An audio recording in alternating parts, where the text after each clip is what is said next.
Aprendiendo sobre un tema muy importante para nuestras vidas, que es la mayordomía cristiana. Decíamos hace unos domingos atrás, hay tipos de administración. Mayordomía tiene que ver prácticamente con la administración, o la mayordomía es la administración. Hay una administración pública que ejerce el gobierno. La mayoría de la gente no está de acuerdo con la administración pública, ¿verdad? Hay una administración corporativa, financiera, que hacen las grandes asociaciones, bancos, todos ellos. Pero nosotros como cristianos hablamos de una mayordomía cristiana, es decir, de una administración cristiana. Y nosotros hablamos de principios. A mí me gusta mucho esta palabra principio. Cuando hablamos de principios, nosotros hablamos de aquí está, principios, una definición de principios. Es un conjunto de valores, de creencias, de normas que orientan y que regulan la vida cristiana. Ese es un principio. Los principios son reglas o normas que orientan la acción del ser humano y que está relacionado con la espiritualidad, con las facultades espirituales. Entonces, cuando nosotros hablamos sobre principios en la mayordomía cristiana, hemos hablado sobre el principio de la propiedad. Nada es nuestro, decimos nosotros, todo viene por gracia de Dios. Y la Biblia en Deuteronomio capítulo 8 veíamos hace varios domingos, donde decía, cuidado con decir que todo esto lo he ganado con mis fuerzas. Dice, es Dios el Señor quien te ha dado la fuerza para ganar lo que tú tienes. Eso dice Deuteronomio capítulo 8. Veíamos el principio de la propiedad. Veíamos el principio de la responsabilidad. Nosotros vimos hace varios domingos igual cuando el amo dejó dinero a sus empleados, a 3 de ellos. Y cuando regresó el amo después de un largo viaje, dice que los empleados se acercaron y les devolvió el dinero al amo. Y 2 de ellos le devolvió el doble de lo que había dejado. Y el uno simplemente le devolvió lo mismo que le había dejado. Y el amo se molesta con él. Y le dice, siervo infiel. Otras versiones dice, siervo inútil. Por lo menos tendrías que haberlo puesto en el banco para que ganara intereses, dice. ¿Se acuerdan de esa historia? Es que 2 de ellos se parecían mucho a su amo. Eran ágiles, eran rápidos, pensaban, analizaban, se arriesgaban a la vida y ganaban de aquello. En cambio, el otro nunca utilizó el don que el Señor le dio, nunca invirtió el don que Dios le dio, y a él es a quien el amo le dice siervo infiel. Mientras los otros 2 que se arriesgaron, que le echaron ganas, que invirtieron en sus vidas, que multiplicaron el don que Dios le ha dado, les dijo siervos fieles. Este es el principio de la responsabilidad. Y hoy nosotros queremos ver el principio de la rendición de cuentas.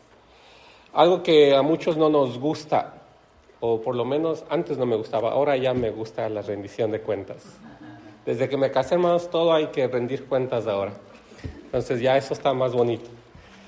Pero estos son los principios, es decir, nosotros vivimos con estos principios, es un conjunto de valores. Por la misma palabra, la misma palabra, un principio está antes de yo tomar una decisión. Antes de yo tomar una decisión, yo tengo mi principio, y de acuerdo a los principios que yo tengo, yo vivo, yo tomo decisiones, yo practico mi vida. Estos son los principios, ¿verdad? Entonces, el principio de la rendición de cuentas es donde se evidencian los resultados de la persona con respecto al cumplimiento de la misión o propósito encomendado.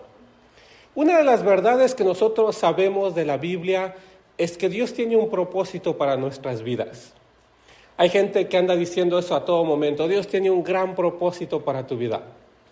No sé cuál sea el propósito de Dios para la vida de cada uno de nosotros, cuál es la misión de Dios para cada uno de nosotros. Dios nos ha dado diferentes dones, Dios nos ha dado diferentes capacidades, pero la realidad es que en la rendición de cuentas es donde se evidencia si la persona ha hecho bien o ha hecho mal, si la persona ha ejercido su don, si la persona ha hecho crecer su don.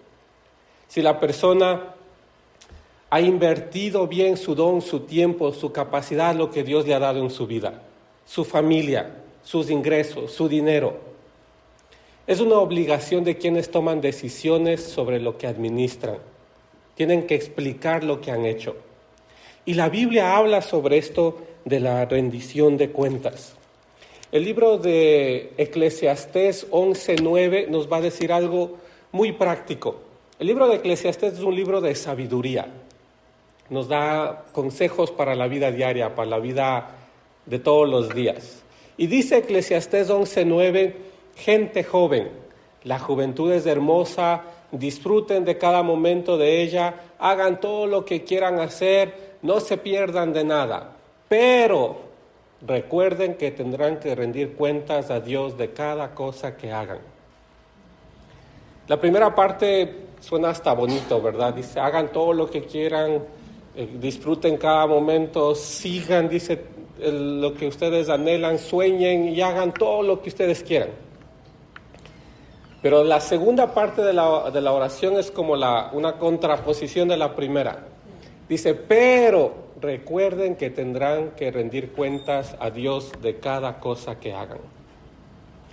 Yo cuando estaba leyendo este texto me acordaba, yo no sé en México o aquí, ¿verdad? Pero en Ecuador a las mamás les dice a los hijos cuando el hijo está por hacer algo malo, la mamá le dice, hazlo para ver lo que te pasa, le dice. ¿Ah? Bien similar, ¿verdad? Dice, hazlo y vas a ver lo que te pasa. Es una advertencia. Y aquí el texto bíblico nos habla de una advertencia. Nos dice, puedes hacer lo que tú quieras, puedes seguir lo que tu corazón diga, puedes disfrutar de cada momento, puedes hacerlo. Hazlo, dice, hazlo si quieres. Pero recuerda, le está diciendo el texto bíblico, en algún momento tú darás cuenta de todas las cosas que tú hagas. Recuerda eso. Hay una advertencia aquí.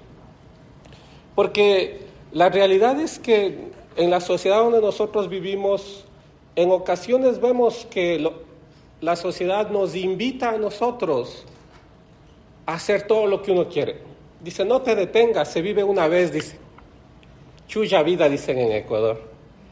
Se vive una vez, hazlo, dice, hazlo. Disfruta, sal, come, dice, baila, haz lo que quieras, dicen en Ecuador. Pero la realidad es que hay que tener prudencia en las cosas que uno hace. Hay que analizar las cosas que uno hace. Hay que ver las consecuencias de las decisiones que uno está tomando. Y hay que vivir con el principio de que un día yo voy a rendir cuentas de todo lo que Dios me ha dado. Aquí está utilizando como la ironía este texto bíblico, el autor de aquí. Dice, puedes hacer lo que tú quieras, disfrutar todo, seguir tus sueños, seguir tu corazón, pero recuerda que un día tendrás que rendir cuentas a alguien de todas las cosas que tú has hecho. Y mi papá, yo creo que les he dicho, siempre decía eso, un día daremos cuentas ante Dios, decía él, en todo momento. Y como que nos ponía miedo, pero no hay que vivir con el miedo, sino hay que disfrutar de ese principio de que nosotros un día seremos responsables, somos responsables y daremos cuentas a Dios de cada cosa que hacemos. Está claro, ¿verdad? A veces yo me preocupo porque les veo asustados. Pero este principio de la rendición de cuentas no es para afligirnos a nosotros la vida, es simplemente para hacernos a nosotros más sabios al momento de tomar decisiones. No actuar a la locura, no actuar alocadamente, sino pensar seriamente en las decisiones que estamos tomando. Este es el principio de rendición de cuentas. Y aquí Eclesiastés, que es un libro de sabiduría, está diciendo, puedes hacer lo que tú quieras, puedes ir por donde tú quieras, pero recuerda que un día darás cuentas a Dios de toda cosa que tú hagas. En este concepto de la rendición de cuentas, nosotros daremos cuentas de nuestras relaciones interpersonales. Hablaba el pastor Alfaro ya sobre esto, de que nosotros tenemos a Dios, tenemos a la familia, tenemos a Dios, tenemos a la esposa o al esposo, a la familia y al prójimo. Y cuando nosotros hablamos de las relaciones interpersonales, es cómo nosotros nos relacionamos con la otra persona. Estas relaciones interpersonales es cómo yo actúo con el que está cerca mío. Daremos cuentas de eso.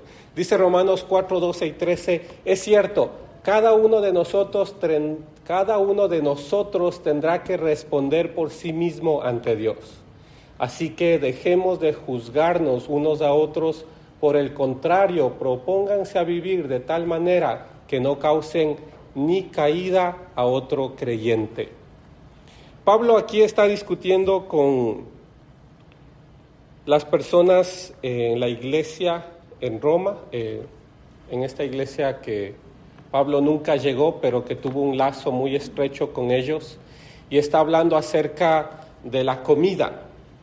Y cuando está hablando acerca de la comida y la gente dice, no comas eso porque es para los ídolos, y la otra persona dice, yo sí puedo comer y no hay problema, dice, dejen de juzgarse unos a otros, no sean de tropiezo unos a otros.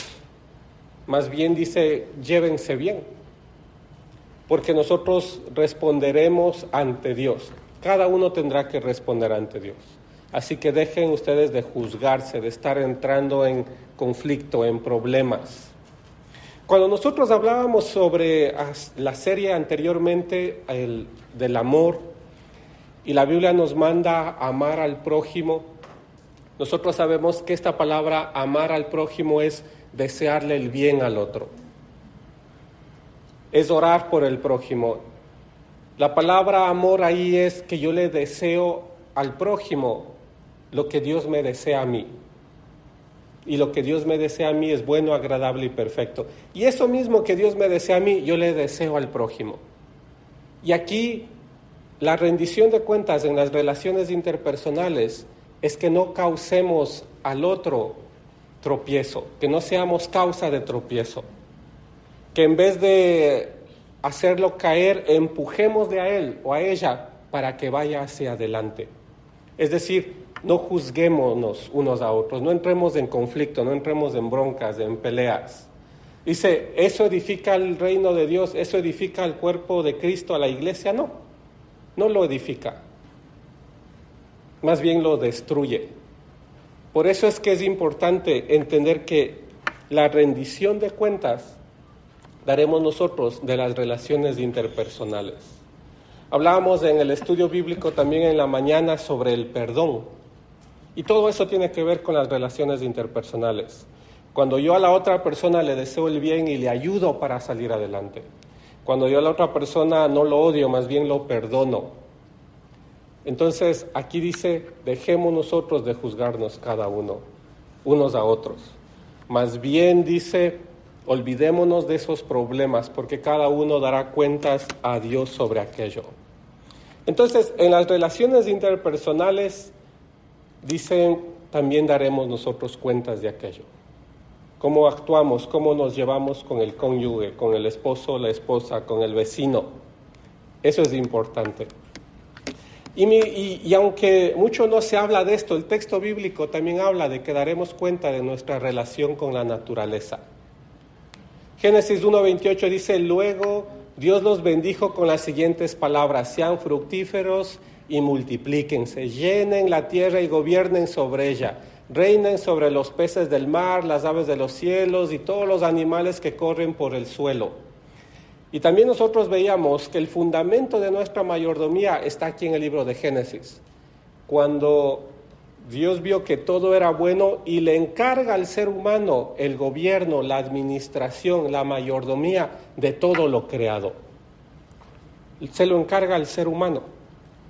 Nosotros, por fe, es decir, por principio, deberíamos ser ecologistas, por ejemplo. Hoy se habla mucho del ser ecologista, ¿verdad? De cuidar la naturaleza, de hacer todo en cuanto a preservar el medio ambiente, todo ese tipo de cosas. Y aquí el texto bíblico a nosotros ya nos dice que debemos nosotros procurar, cuidar, gobernar, administrar de buena manera lo que Dios creó, es decir, todo lo creado por Dios, todo lo que nosotros vemos a nuestro alrededor. También dice Éxodo 23, 10 y 12 en cuanto a la relación con la naturaleza.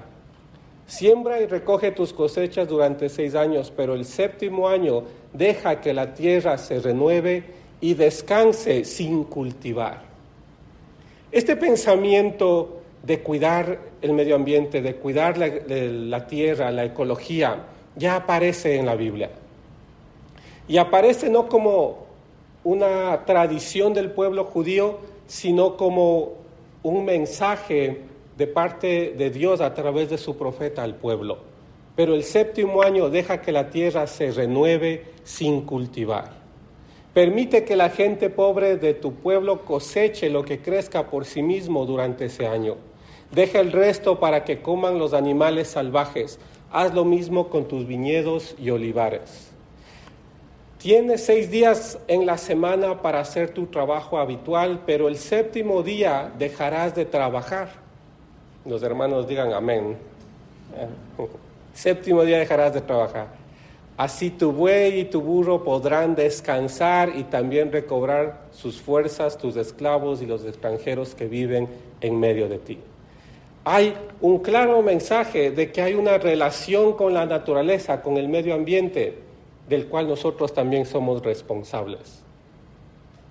Del cual, cuando nosotros hablamos de la redención del ser humano, es decir, nosotros somos redimidos por Dios, por gracia de Dios, el texto bíblico nos habla de una idea de que la tierra también debe ser renovada.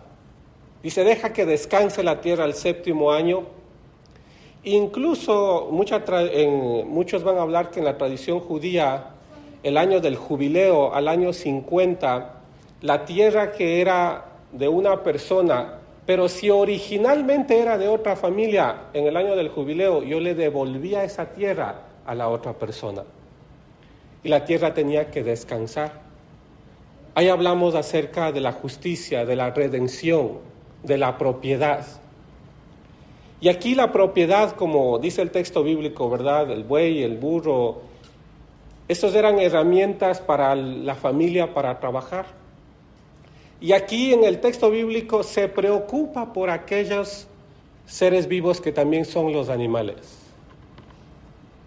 Hay un sentido en el texto bíblico sobre la relación nuestra con la naturaleza. Dice, deja que la naturaleza descanse, que hay que cuidarla, que hay que ser buenos administradores de aquello. Está claro eso, ¿verdad? Bueno, nosotros como creyentes no es solamente de la iglesia y de los domingos. La responsabilidad nuestra, como menciona en la Biblia, abarca muchísimas cosas más. En este caso vemos la relación con la naturaleza. Que seamos buenos mayordomos. Que seamos ejemplos de ciudadanos que se preocupen por el medio ambiente, que se preocupen por el lugar donde viven. El texto bíblico ya tiene un sentido ecologista, por así decirlo. Y no estamos nosotros hablando, como dijo el pastor en la mañana, sobre si no me equivoco, es la palabra animismo, que hay gente que hablan con el hermano perro, la hermana vaca, la madre tierra. Una vez en Ecuador, en Quito, hubo un señor que hablaba sobre el hermano perro y la hermana, ¿verdad? Muy animistas ellos. Y uno de los señores les dijo, su hermano ha de ser. Decía, yo no tengo cara de perro, de hijos. Pero hay gente que habla sobre ese tipo de animismo, es decir, ver a Dios en la naturaleza o tomarlo como Dios mismo. No habla de eso el texto bíblico. Lo que habla el texto bíblico es de la responsabilidad del creyente de cuidar lo que se le ha dado. Y de esa responsabilidad, un día nosotros ante Dios, pues sí daremos cuentas. Por eso es que hay que tener cuidado de aquello que Dios ha creado, como los animales. Qué alegría saber que aquí y también ya en muchísimos otros países se castiga el maltrato animal, por ejemplo. Qué alegría saber eso. Porque el castigo, la agresión física, eso pues no es bueno en ninguna manera. Y tener cuidado de aquello también es nuestra responsabilidad. También daremos cuenta de nuestra actitud ante la sociedad. ¿Se ha dado cuenta usted que la sociedad anhela, demanda de personas activas, de personas que se preocupen por un cambio, de personas que trabajen por un bienestar de la sociedad? Dice Isaías 10:1-3, ¿Qué mal les va a ir a ustedes los que inventan leyes insoportables e injustas? Ustedes no protegen a los débiles ni respetan los derechos de los pobres. Maltratan a las viudas y les roban a los huérfanos. ¿Qué harán cuando Dios les pida cuentas de lo que ustedes hacen? ¿Qué harán cuando Dios les manda el castigo que merecen? ¿A quién le pedirán ayuda? ¿Dónde esconderán sus riquezas? Habla de una injusticia social. El libro de Amós, por ejemplo, habla sobre cuando los reyes y todos ellos acaparaban toda la riqueza y dejaban que todo el pueblo pasara hambre. Y el libro de Amós, el profeta Amós, se levanta en ese momento y su expresión, su discurso, es atacando esa injusticia donde hay un pueblo que está sufriendo. Y hay una indolencia por parte de los gobernantes que no se preocupan por el pueblo en ese momento. Es que tenemos una responsabilidad de poder cuidar al huérfano, a la viuda, al pobre, al extranjero. Hay una responsabilidad de nuestra parte de poder mostrar ese amor de Dios a todos ellos, de poder actuar justamente con alguien. Decía, no me acuerdo si fue Gandhi o fue el Martin Luther King que decía, el que toma la pasividad, es decir, el que no hace nada en tiempos de injusticia, está tomando el lado del opresor, decían ellos. Y aquí el texto bíblico habla de que nosotros debemos procurar el bien para aquellas personas indefensas. Mostrar ese amor de Dios para aquellas personas. En el Nuevo Testamento, ustedes se acuerdan, estaban los discípulos y en un momento ellos dicen, nosotros dediquémonos a la predicación de la palabra, pero escojamos entre todos a ciertas personas para que distribuyan las mesas. Es decir, para que cuiden al huérfano, a la viuda, al extranjero. Nunca dicen ellos, descuidémonos de ellos y centrémonos nada más en la palabra, en la predicación. Dicen, nosotros centrémonos en la predicación, pero escojamos a hombres de buen testimonio para cuidar las mesas. Es decir, para poder servir a estas personas en necesidad. Daremos cuentas a Dios un día de nuestra actitud ante la sociedad. Si fuimos responsables en el cuidado. Y en el Antiguo Testamento es muy claro el mandamiento de cuidar y de proteger al huérfano, a la viuda, al extranjero, de recibirlo. Y todo esto, hermanos, dice en Mateo 5, 13 al 16, ustedes son la sal de este mundo, pero si la sal deja de estar salada, ¿cómo podrá recobrar su sabor? Ya no sirve para nada. Así que se la tira a la calle y la gente la pisotea. Ustedes son la sal de este mundo. Una ciudad en lo alto de un cerro no puede esconderse, ni se enciende una lámpara para ponerlo bajo un cajón, antes bien se la pone en alto para que alumbre a todos los que están en la casa.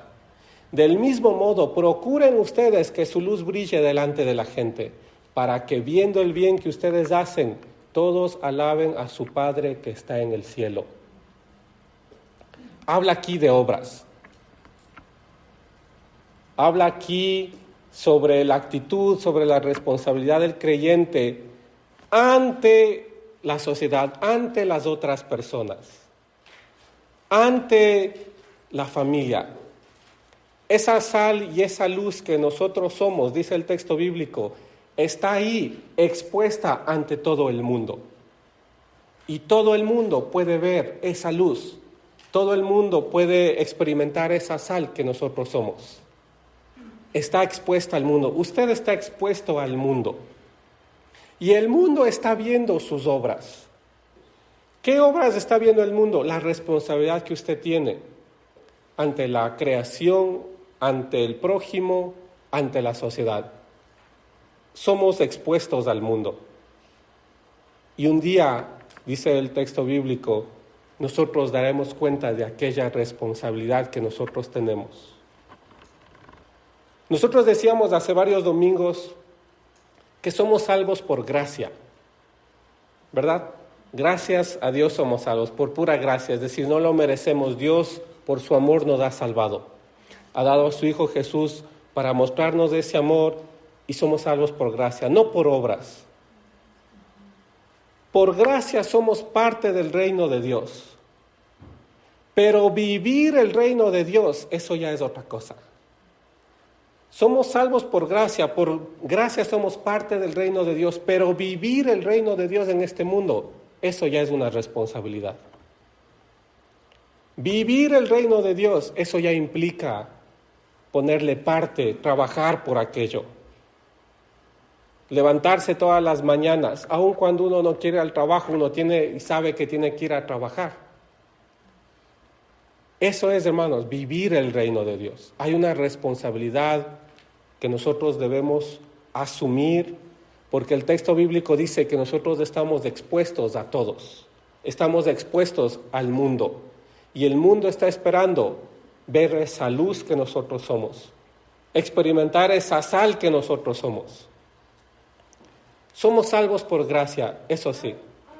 Pero vivir el reino de Dios implica entusiasmo, implica responsabilidad, implica coraje para poder vivir el reino de Dios. Dice también Apocalipsis 20:12, y vi que todos los que habían muerto, tanto los humildes como los poderosos, estaban de pie delante del trono y fueron abiertos los libros donde está escrito todo lo que cada uno hizo. También se abrió el libro donde están escritos los nombres de todos los que vivirán con Dios para siempre. Los muertos fueron juzgados de acuerdo con lo que habían hecho y con lo que decían los libros. Hay una discusión muy grande de los estudiosos de la Biblia acerca de este texto de Apocalipsis 20. Pero nosotros vemos que en todo el Antiguo y el Nuevo Testamento se presenta al cristiano, al escogido de Dios, y Dios lo escoge por pura gracia, pero le da una responsabilidad a esa persona. Y nosotros cuando hablamos de la mayordomía hablamos de responsabilidad, de buena administración de lo que Dios nos ha dado. Y en el principio de la rendición de cuentas, nosotros vemos que daremos cuentas de nuestras relaciones interpersonales, ¿verdad? De cómo nos llevamos con el prójimo, daremos cuentas de nuestra relación con la naturaleza, si fuimos buenos administradores de aquello, si cuidamos lo que Dios creó. Daremos cuenta nosotros de nuestra actitud ante la sociedad. Y aquí el texto bíblico está terminando la idea de todo el Antiguo y el Nuevo Testamento, está terminando toda esta idea de la responsabilidad con este texto, de que un día nosotros estaremos ante Dios, ante el Señor. Y aun cuando estaremos con Él para siempre, dice el texto bíblico, los que vivirán con Dios para siempre, a ellos no se les excluye de que un día darán cuentas. Aun cuando estaremos con Dios para siempre con Él, aún a ellos también se les está pidiendo cuentas de lo que hicieron, de lo que, si cumplieron esa misión, esa responsabilidad, si vivieron con esos principios. Entonces, hermanos, yo no quiero ponerles cargas sobre sus hombros, pero sí quiero que entendamos que hay que vivir de acuerdo a un principio. Y yo he procurado en mi vida vivir con un principio de saber de que un día daremos cuentas ante Dios.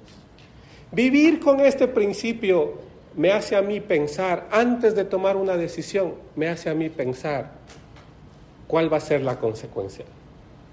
Porque recuerden, dice el libro de Eclesiastés 11:9, dice, haz lo que tú quieras, anda por donde tú quieras, pero recuerda que un día darás cuentas a Dios de todas las cosas que hagas. En sí mismo la palabra principio es que está antes de algo. Antes de yo tomar una decisión, procuro yo vivir de acuerdo a mis principios. Vivo yo con estos principios, con el principio de la propiedad, sabiendo que todo es de Dios y lo cuido. Vivo yo de acuerdo a mis principios, del principio de la responsabilidad que yo tengo, de acuerdo al principio de la rendición de cuentas que yo tengo que dar ante Dios.